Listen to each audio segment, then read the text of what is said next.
अगर कोई company share holder को राइट ऑफर करती है तो शेयर होल्डर उसकी अकाउंटिंग कैसे करता है?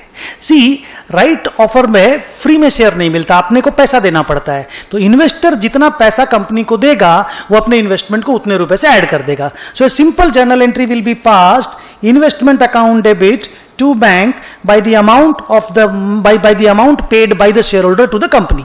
So this is called subscription of the rights and its accounting is very simple. जितना रुपया आपने कंपनी को पे किया उतना रुपया से आपके इन्वेस्टमेंट का कॉस्ट बढ़ गया।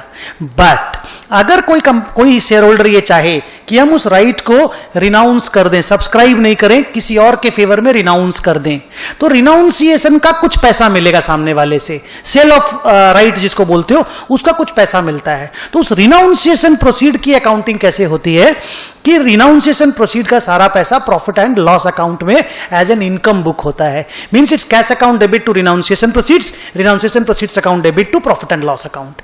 लेकिन इसका एक एक्सेप्शन है कि अगर हम लोगों ने ओरिजिनल शेयर जिसके ऊपर हम लोगों को राइट मिला, अगर वो ओरिजिनल शेयर हमने कम राइट बेसिस पे खरीदा, if we bought it on cum right basis, माने राइट के अनाउंसमेंट होने के बाद खरीदा, पब्लिक को राइट के पता होने के बाद हमने खरीदा, तो ऑब्वियसली हमने महंगा खरीदा होगा।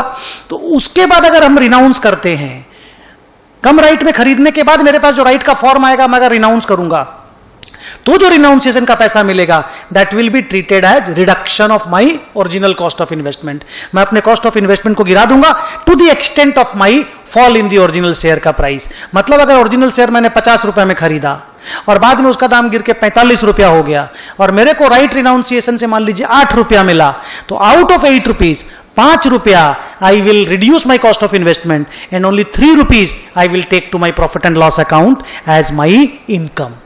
सो राइट रिनाउंसिएशन में कम राइट परचेज होने से renunciation money will get adjusted against cost of investment to the extent of fall in the cost.